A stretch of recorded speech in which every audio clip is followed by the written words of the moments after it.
He always said that the shadow wasn't just a trick of the light, and the way he talked about it was what disturbed me most. There was no hysteria, no drama, just a strange calm, as if someone had moved from the middle ground to something better, acceptance. According to him, it all started on a Tuesday night, one of those ordinary nights that you don't even bother to remember, the kind of night that no horror movie uses as an opening. He woke up around 3 a.m., feeling that familiar discomfort of being watched, but when he opened his eyes he saw nothing, only the outline of his own shadow on the fourth wall. I knew something was wrong. The light coming from the street didn't explain the size. The shadow seemed taller, thinner, tilted at an angle that didn't correspond to the deity's body. He blinked, turned to the other side, tried to come to his senses, but the feeling wasn't the same. I went back to sleep, but with the distinct impression that, like the ancient ones, something similar was on my wings, trying to breathe. In the following days, he tried to convince himself it was just tiredness, light coming through the window, a reflection, his mind playing tricks on him. But the shadow didn't disappear. On the contrary, it became bolder. It began to appear in places where there was no logic to its existence. In the dark hallway, when all the lights were off, projected onto the floor without a clear source. In the windowless bathroom, when he turned on the light and saw, for a second, another shape pressed against his, and especially in the corner of the room, near the wardrobe, where no lamp could clearly reach. He said the shadow seemed to choose that corner as if it were an observation point, motionless, dense, a piece of darkness heavier than the rest of the night. He began to change the way he moved around the house, avoiding looking at certain places, turning lights on and off more quickly than before, as if 1 second less of darkness would be enough to stop it from approaching. The problem is that when you start living trying to escape something only you can see, the house ceases to be a home. The furniture remains in the same place. The walls don't move, but everything gains an invisible weight, a heavy silence. He said that little by little he stopped talking about it with other people because the reaction was always the same. First, a nervous laugh, then quick advice about sleeping better, using screens less, maybe seeing a psychologist. Nobody really wanted to listen. Nobody wants to believe that the darkness can, in fact, look back. So he fell silent, and silence, for someone followed by something that doesn't speak but is always present, becomes a special kind of torture. On nights when sleep wouldn't come, he would just lie there waiting, not for a miracle, not for an explanation, but for the moment when the shadow decides to do something more than just observe. He began to notice a pattern. Whenever he returned home late, exhausted, his mind full of thoughts he preferred not to confront, that was when the presence grew stronger. The room seemed to shrink, the air seemed to lose its temperature, and that familiar feeling that someone was standing silently somewhere in the darkness grew until it became almost physical. He didn't see a face, he didn't see eyes, he didn't see hands, but he felt such intense attention coming from that direction that it seemed almost as if he heard a thought that wasn't his own. He described it as a kind of expectation, as if the darkness itself were waiting for an answer, a gesture, a word, and that's when the strangest thing began. At certain moments, he had the impression that the shadow moved ahead of him, anticipating his steps, as if it knew where he was going even before he got out of bed.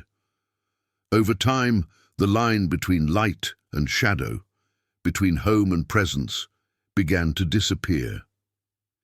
He started leaving some lights on all night, not because he believed it would ward off whatever it was, but because the light at least gave him a rational excuse for his fear. It's just paranoia, it's just anxiety, it's just tiredness, he repeated to himself, like a fragile prayer against something that stubbornly refuses to take a defined form. But deep down, he knew it wasn't just that. because there was a detail that shattered any simple explanation. The shadow didn't just appear outside his body, projected onto the wall. At times, he had the clear sensation that it came from within, as if it were a reflection of what he had carried for years and never had the courage to face. It was in this mixture of fear and recognition that something inside him broke for the first time. And that's when everything really started to change. If you've listened to this story this far, it's because a part of you also knows that some shadows look different from others. Stick with me until the end. And don't forget to follow and share this video with someone who's always talked about a strange presence in their home. Maybe what's haunting you has more than you imagine. He said that after that night, when he realized the shadow wasn't just an intruder, but something that seemed to sprout from the very structure of the house, everything took on a different weight. It was as if walls, doors, windows, and objects had begun to share a secret with him. An ancient, silent, and unsettling secret, too unsettling to ignore. The days began to feel strange too, not just the nights. He reported that walking through the living room in the morning, he would sometimes see out of the corner of his eye a slow movement on the floor, as if the shadow's trail was still there, stretched out in a shape that seemed to try to mimic it.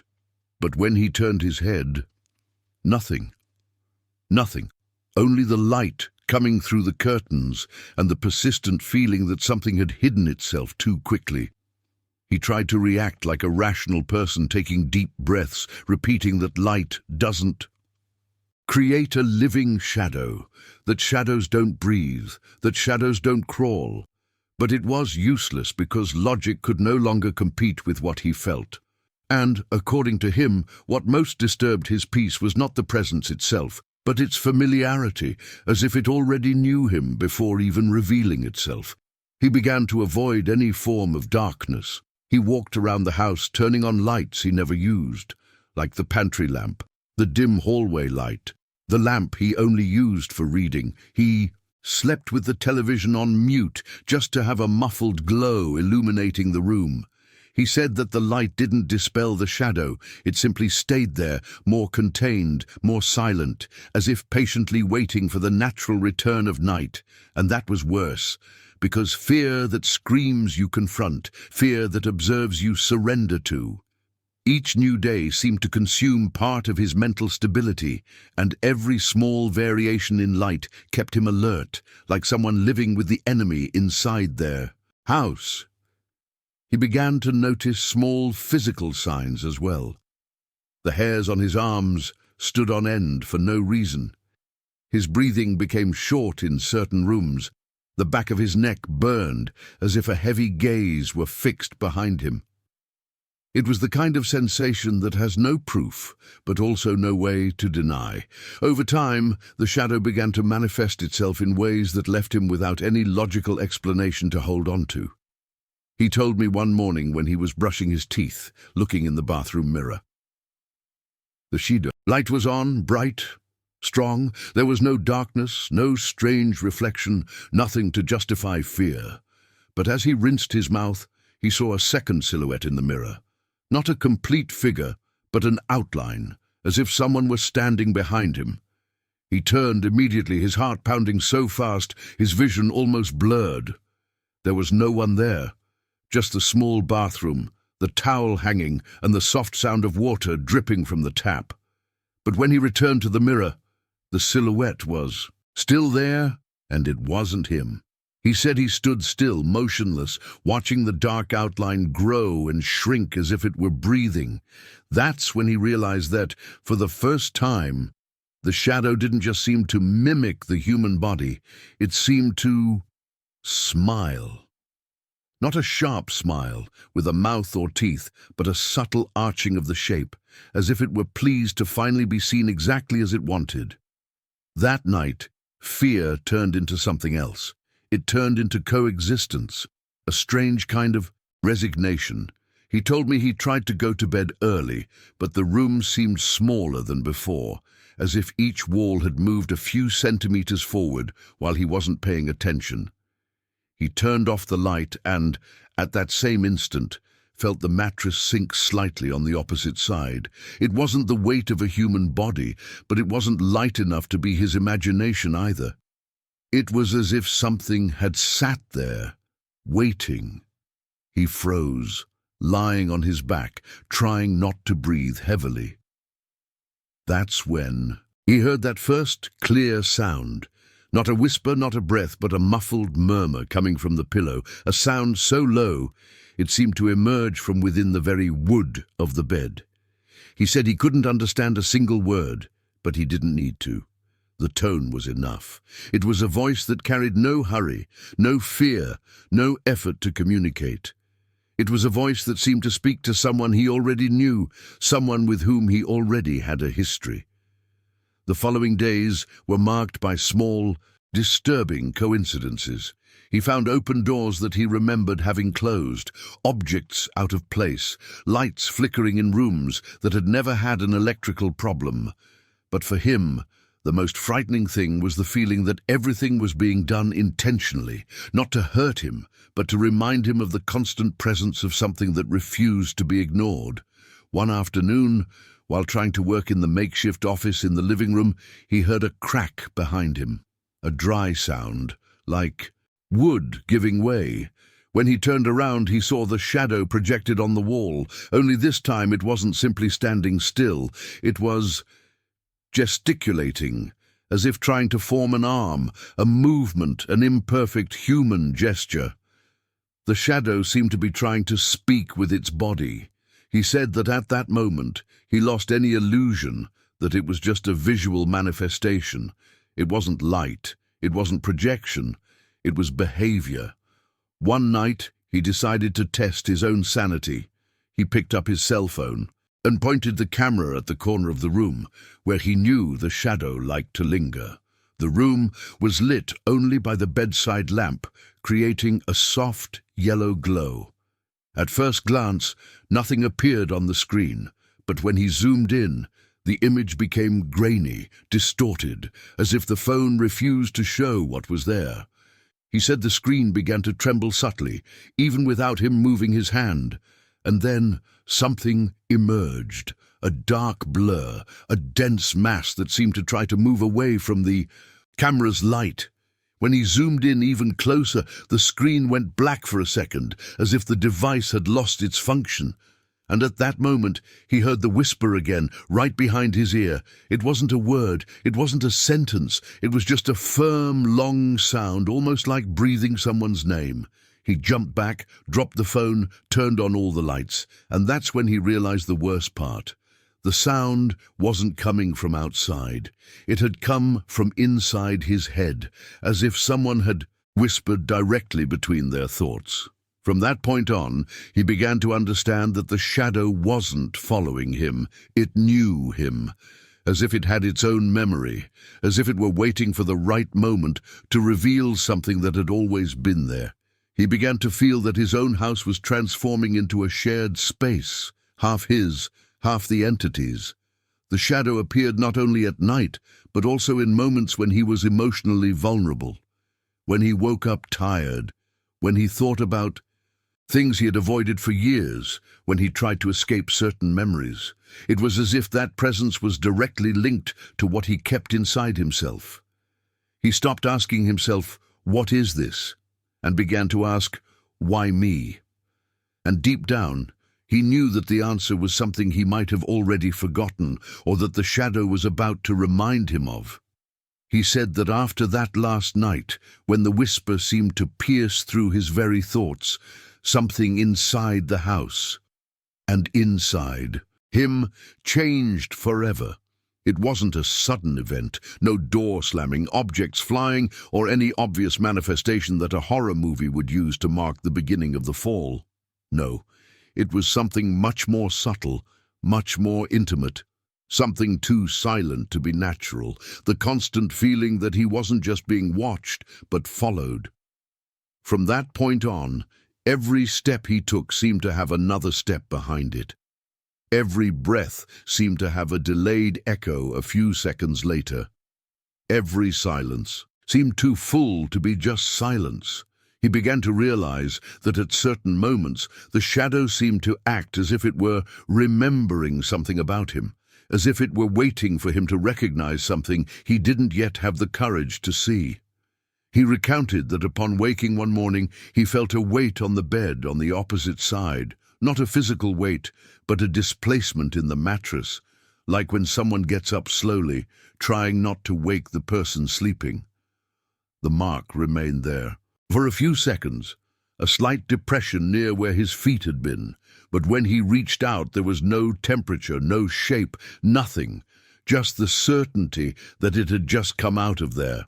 From that day forward, he began to hear subtle disturbances in the house, not loud sounds, not obvious noises, but a kind of life hidden in the details.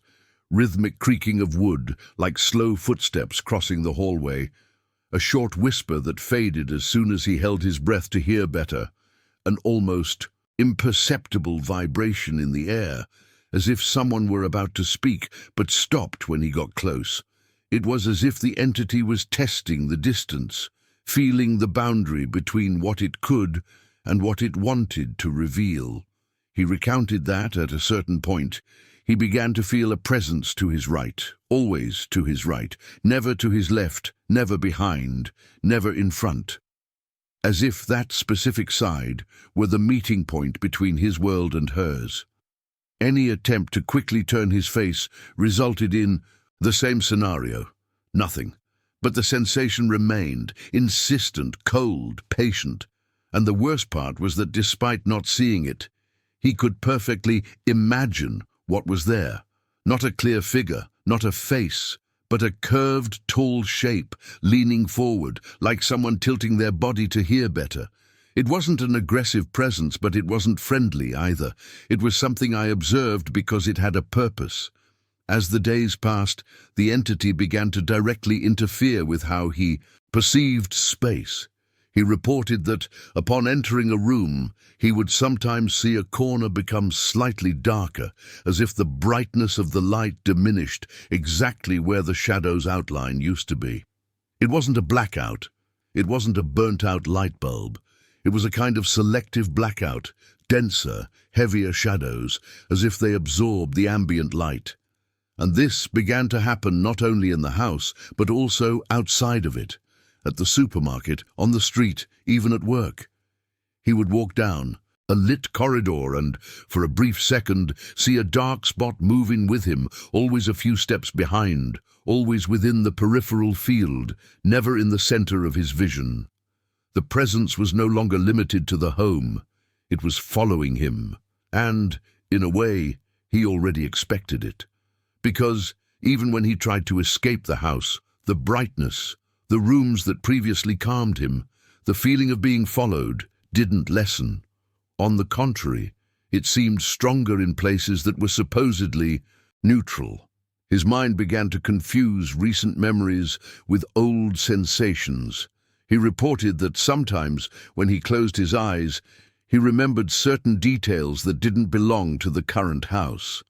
A hallway that was too narrow, a rusty door, a window without glass, with torn curtains that swayed even without wind.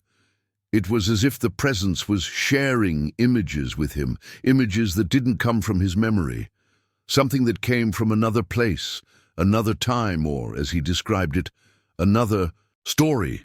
It was then that he began to question whether the shadow was really appearing now, or if it was returning. He said the images seemed familiar in an uncomfortably familiar way, as if they were memories of his, but lived by someone else, or by something else. And the more this happened, the more he felt that the entity wasn't trying to scare him. It was trying to remind him. The night everything became clearer was also the night he lost all sleep. He sat on the bed, the bedside lamp too, dim to illuminate the entire room, but bright enough to prevent complete darkness from taking over. The clock read 2:47 a.m. when he heard the first sound, A light tap on the wall, as if long fingers were gently scratching the surface. Then another tap, closer, and another, until he realized the entity was approaching, not physically but psychologically, as if trying to enter deeper into his perception. He didn't move, he didn't breathe, he didn't blink, he just waited. And then, for the first time, he heard a clear word. A word that didn't sound like human language. It wasn't English, it wasn't Portuguese, it wasn't anything that could be written. It was a vibration, a sound that seemed to be pronounced from within the walls of the room. A sound that struck him directly in the chest, as if saying something only he could understand. Something that was, in a way, too intimate. That was the first time he almost spoke back. Not because he wanted to, but because he felt the name pulling at his voice, as if asking to be repeated. He opened his mouth, but the word wouldn't come out. The shadow seemed to wait, leaning forward, almost excited by the possibility. But he closed his mouth again, forcefully, like someone trying to escape falling into a deep hole. After that, the entity fell silent. It didn't disappear, it just stayed quiet, as if understanding that it needed to wait a little longer. He said that night was the worst, not because he heard the name, but because for the first time he was certain that the shadow didn't just want to show itself, it wanted to be recognized. And deep down, he knew that sooner or later he would hear that name again. If you're here with me, breathing deeply the same way he did that early morning, follow and share this video with someone who has always avoided looking into the dark. He said that after that early morning, when he almost repeated the name, the house began to react differently, as if that moment had broken some invisible barrier between him and the entity. Everything that had previously seemed distant, subtle, almost dreamlike, gained a more concrete weight, as if the shadow had understood that it could now take another step forward. He recounted that in the following days he felt its presence in completely improbable places, in the reflection of the microwave where sometimes a dark spot appeared behind his own image, in the car window where for a few seconds he saw an outline different from his own, even on the sidewalk, when he walked to work and for a moment noticed that his shadow didn't move at exactly the same pace as his body. It was as if the entity was detaching itself from the walls and learning to exist on any surface. But what terrified him most was not the apparition, but the feeling that it was becoming more comfortable, more intimate, like someone who already knew the house's routine and began to act as if it were part of it.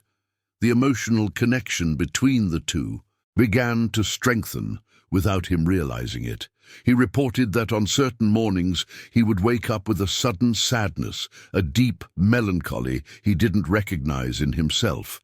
It was as if thoughts that didn't belong to him spontaneously arose, memories of places he had never visited, feelings of loss he had never experienced, and even an ancient ancestral fear that seemed to come from a time before time. He described this as borrowed emotions, as if his own shadow were pouring fragments of its existence into his mind. And the more this happened, the more he felt that the link between the two ceased to be accidental.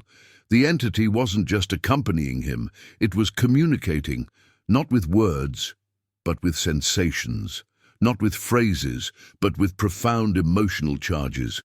It was during this phase that he began to notice physical changes in the environment that went beyond dense shadows or distortions of light. The temperature in certain parts of the house was drastically different. One corner of the hallway became so cold that it felt like a permanent winter, even on warm days. The armchair by the window, where he liked to read, began to retain a strange smell. Not of mold, not of dust, but of something indefinable, like wet earth mixed with old wood. And the most curious thing, when he tried to light a candle, spray perfume, the smell simply returned minutes later, as if it were an essential part of the presence, something impossible to mask. He also began to lose track of time at certain moments. He thought he had only been sitting in the room for a few minutes, but when he looked at the clock, a whole hour had passed. As if the surrounding environment slowed down while he thought about the shadow. As if time obeyed the rhythm of the entity and no longer the rhythm of the house. The presence began to directly interfere with his dreams. He reported dreaming of endless corridors, locked doors, windows without glass, and always, the tall, dark figure, watching from afar, as if waiting for him to finish traversing some cycle. In some dreams, it approached slowly, and he would wake up before he could distinguish any concrete detail. In others, the entity appeared above him, hovering as if studying every expression, every involuntary movement of his sleeping body, and, most disturbingly, sometimes he would wake up with the feeling that he was still inside the dream, as if the shadow had left with him, crossing the boundary between the unconscious and the real.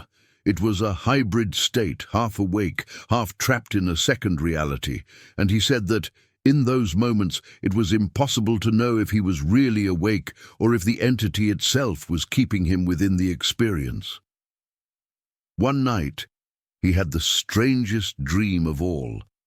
He was walking through a house that looked like his own, but at the same time was completely different. The walls were thinner, the floor creaked like old wood, and every corner seemed alive, pulsating as if breathing. The shadow followed him, but this time it didn't hide. It walked behind him with soundless steps. At a certain point, he stopped before a half-open door, and the shadow positioned itself beside him, not behind, not at a distance, but right beside him, as if sharing that moment. He said he heard the name a second time, but this time it didn't come from the walls, nor from his mind. It came from the figure itself. A hoarse, deep sound that seemed to reverberate inside his chest. He woke up immediately, but the room was as cold as in the dream. The sheet was wet as if it had rained on it, and the lamp flickered as if trying to stay lit, fighting against something it couldn't see. After that dream, the entity began to manifest itself in bolder ways. He said that when he walked through the house, he felt a draft of air pass by him when the windows were closed.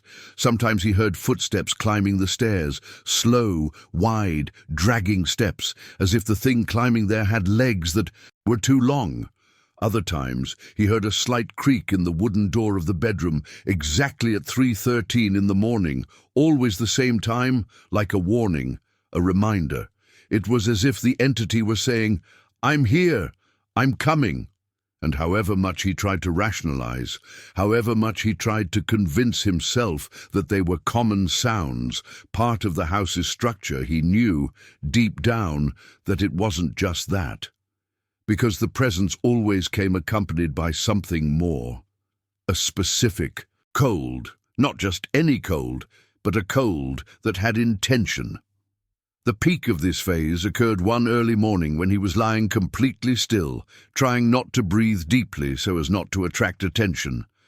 The room was dark, but not so dark that his eyes couldn't distinguish the slightest variations in light. And that's when he saw, not out of the corner of his eye, not as a reflection, but directly, the shadow emerge from the floor. Not like a fleeting figure, but like something rising slowly, as if rising from an old bed. The figure grew, projected itself against the wall, and began to lean towards him. The closer it got, the more he felt a kind of vibration in his chest, as if the name was trying to escape from within him again. He said he tried to scream, but no sound came out.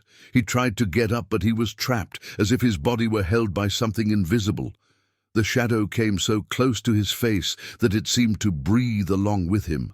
And then, in the absolute silence of the room, he heard it again, this time clearer, more direct, almost human, the name. He didn't tell me what it was, but what he told me next was even more disturbing. He said that after hearing that name, everything became familiar, as if the entity was no longer a stranger, as if it was something he had seen before, or something that had always been with him in some way. And worse, he described that after that moment the feeling of fear decreased drastically, not because he was braver, but because the presence began to seem natural, as if it were adjusting to his emotional space, taking shape exactly as it needed to in order not to be rejected. He said that, at certain moments, he even felt a strange calm when the shadow was nearby. Not a good calm, but a resigned calm, as if something inside him had stopped fighting. And this is where I need you, who have been listening to this story so far, to take a deep breath and answer honestly. Have you ever felt that way? Have you ever had that feeling that you're not alone, even when you know there's no one there? Have you ever felt the air grow heavier, as if someone were standing beside you? Have you ever woken up in the middle of the night with the impression that something was waiting for you to open your eyes? Comment below. Describe it. I want to know. Many have experienced this, but few have had the courage to speak up. He said that after that early morning when the name was pronounced for the third time, this time clearly, enough to dispel any doubt about its origin, the world around him began to behave as if it had been reorganized. It wasn't just the house that seemed different. It wasn't just the objects that changed places when he was distracted. It was his own perception that suffered small, silent fractures, like glass, shattering into layers so thin that the damage is only noticed when the entire structure is already compromised. He said that when he woke up the next day, something was wrong with the morning. Light.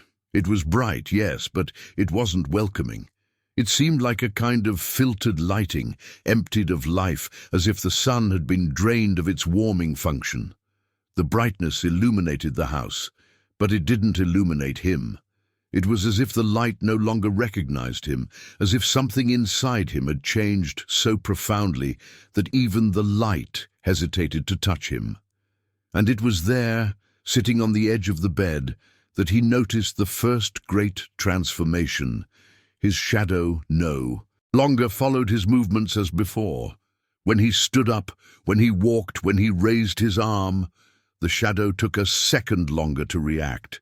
It was as if it were thinking, considering, deciding whether to move with him or remain motionless on the floor. At a certain moment he slowly raised his hand, carefully observing the dark reflection on the floor.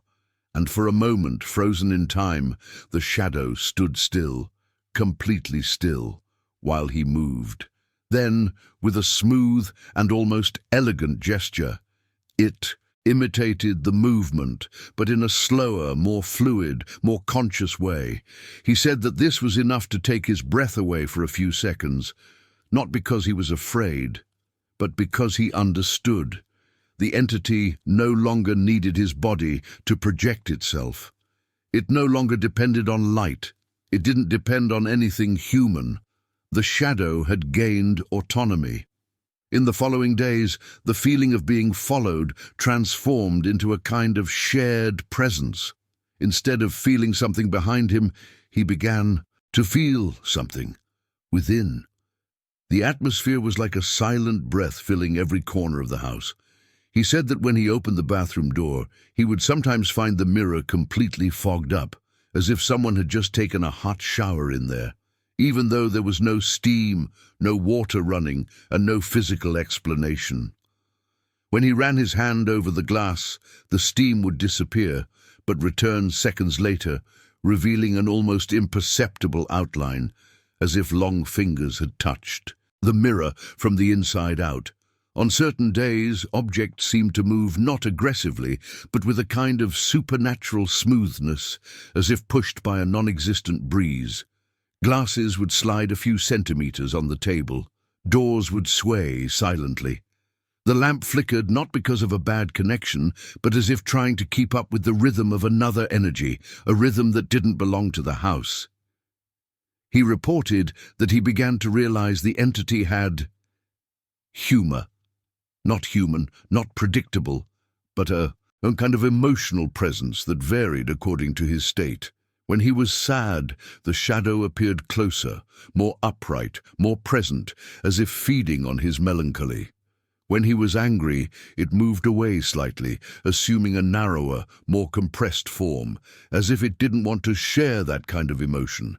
And when he tried to ignore it, the shadow appeared in more unexpected places, as if to remind him that ignoring it was impossible.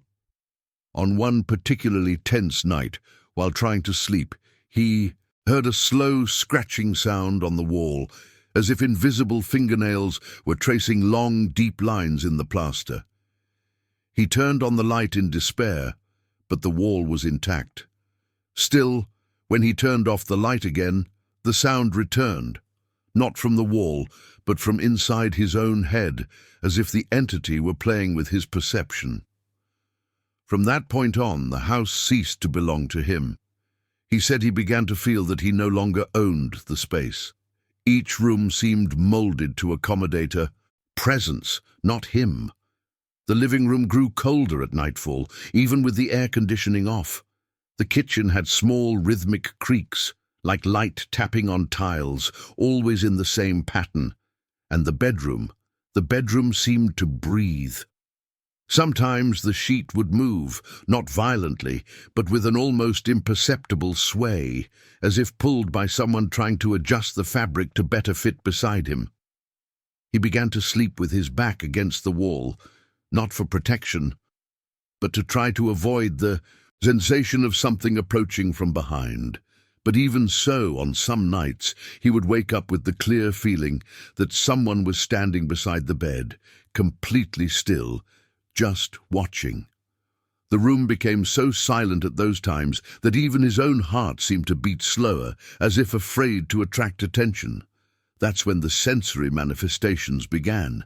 He reported feeling, several times, a specific weight resting on his chest, not enough to impede his breathing, but strong enough to make it difficult to breathe. On other nights, he felt invisible fingers touching his ankle, as if something wanted to test the texture of his skin, feel the warmth of his body, understand the boundary between flesh and shadow. He said that one early morning, he woke up with the intense sensation that something was holding his wrist. He couldn't see anything, but he felt the fingers, long, cold, firm, almost respectful. The invisible hand didn't pull, didn't hurt. It just held, as if asking for attention, as if calling him by a name he wasn't yet ready to repeat. The entity began to manifest itself not only through sensations, but through direct interference in the environment. He reported that one night, while trying to type on his computer, the screen began to flicker irregularly. At first, he thought it was just a problem with the monitor, but upon closer inspection he realized that the flickering was not random. It formed patterns, long and short sequences, as if they were coded messages. The most disturbing thing was that, between one pattern and another, the screen would darken for milliseconds, revealing in that brief darkness the outline of a figure behind him. When the light returned, there was nothing there, but the shadow of the room remained denser, heavier. He turned off the computer in a panic, but the feeling that something had been forcibly interrupted persisted, as if the entity had tried to communicate in a more explicit way and hadn't liked being ignored. He said the worst part wasn't the sounds or the movements or the presence. The worst part was the change within him. He began to lose pieces of his memory. Small lapses at first. He would forget where he left his keys, the time to have coffee, what he had said an hour before. Then came larger lapses, moments when he completely lost track of what had happened. He would find himself in another room without knowing how he had gotten there. He would find objects in his hand that he didn't remember picking up. Sometimes he would wake up sitting on the living room floor with the lights off at exactly 3:13 in the morning. Always the same time, always the same torpor, as if he had been guided there by something operating on the border between dream and wakefulness. And it was at this point that he began to realize the truth, The shadow wasn't just trying to get closer, it was trying to get in, not into his body, not into his mind, but into his history. It was as if the entity was searching for a place within his old memories, as if it were looking for a crack, a forgotten fragment of childhood, something that would allow it to take hold permanently. He began to revisit old memories, trying to find some point that would explain the familiarity of the name he had heard. He remembered a dark hallway in his grandmother's house. He remembered a night when he woke up crying, saying that someone was standing near the window. He remembered children's drawings scribbled on yellowed sheets of paper, where tall, faceless figures appeared repeatedly, and he remembered, with a deep shiver, that there was a name he wrote without understanding, a name he always erased before anyone saw it, a forbidden name that seemed to appear on its own, as if his own hand no longer belonged to him. At that point in the story, he stopped trying to fight the shadow, not out of surrender, but because he understood that somehow it was never about invasion. It was about return. It was about something that knew him before he learned to speak, before he learned to fear the dark, something that was etched into him like a deep signature on his soul. He said that, after so many months of tension, he began to accept the presence as part of himself, not an external entity, but a forgotten extension of his own inner darkness. And that, according to him, was what allowed the entity to fully reveal itself.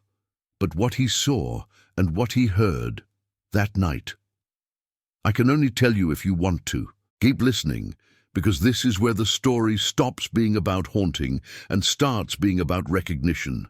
This is where he finally understands what the shadow wanted and why it never left him. If you've ever felt something similar, a weight on your chest in the middle of the night, a presence behind you when the whole house is silent, a name that seems to vibrate without sound, describe it in the comments. I want to know if this story resonates with you. He said that the night everything finally came to light began strangely silent, as if the world had decided to pause for a moment, holding its breath, waiting for something to happen. There was no wind, no noise from the street, no sign of electrical life inside the house. It was a silence so absolute it seemed to have weight, an invisible presence pressing down on every surface. When he opened his eyes at 3:13 in the morning, as always happened, as if time itself obeyed that hour, he didn't feel immediate fear. He felt only the unwavering certainty that he wasn't alone, and this time it wasn't a feeling localized in a dark corner or behind the door. It was something that spread everywhere, as if the mattress, the air, the ceiling, and even his own body were harboring an ancient and vigilant presence. The room seemed different, deeper, as if the shadows had extended beyond what the architecture allowed.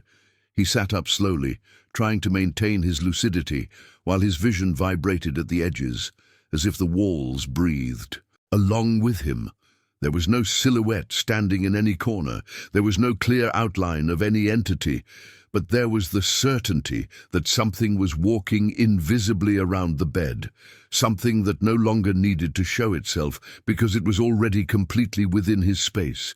It was then that he heard the voice. It wasn't a whisper, not a vibration in his mind, not the muffled call that had always accompanied him on previous nights. It was a whole voice, clear, articulate, suspended in the air as if coming from all directions at once. "You know who I am." The impact of that phrase froze his breath. The truth was, he knew, not the name yet, but he recognized the presence somewhere deep in his memory, as if he were reuniting with someone forgotten from childhood, someone who should never have been erased. When he tried to get up, a peculiar warmth rose up his spine, not physical warmth, but the emotional warmth of memories being unlocked one by one. The voice took another, invisible step, filling the room. "You saw me for the first time when you were 6 years old." And before he could deny it, the memory emerged whole. His grandmother's room, the low window, the dark hallway, the inexplicable crying, and the tall silhouette standing in the doorway. Decades of forgetfulness crumbled like glass, shattering in silence. The presence didn't stop. "You wrote my name?" He felt the shock run through his body. Yes, he wrote it. In childish scribbles, on torn pages, on hidden walls, a name he would erase immediately afterward without understanding why. "Why did I do that?" he asked, his voice trembling.